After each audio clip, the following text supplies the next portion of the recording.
Kami ang Grupo 5! Ano nga ba ang tatalakayin natin ngayon? Tatalakayin natin ngayon ang paggalang sa magkakaibang paniniwala. Alam mo ba, ang iba't ibang paniniwala ay madalas nakikita o marinig sa ibang tao? May mga taong iba ang relihiyon at iba ang kultura. At may iba rin pananaw sa buhay. At alam niyo ba, okay lang yon. Ikatolik ako. Iglesia naman ako. Ano naman? Kita nyo ba yon? Hindi natin kailangan na magkakapareho tayo na paniniwala para lang maging kaibigan tayo. At hindi rin natin kailangang baguhin ang ating reliyon upang magkaroon tayo ng kaibigan na katulad nila.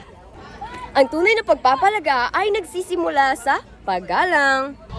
Kapag marunong tayong makinig, kapag hindi tayo namuhusgan, Kapag tinatanggap natin ang pagkakaiba ng bawat isa, Ay mas nagiging mapayapa at mas masaya ang ating komunidad.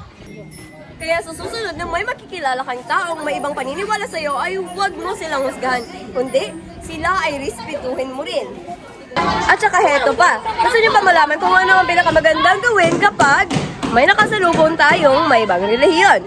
sikit ibo. Katolik ka, di ba? Ikaw, di ba? Iglesia ka? Oo, ang ganda ng reliyon mo. Oo, sa'yo rin, huwag ka. Ano, tara?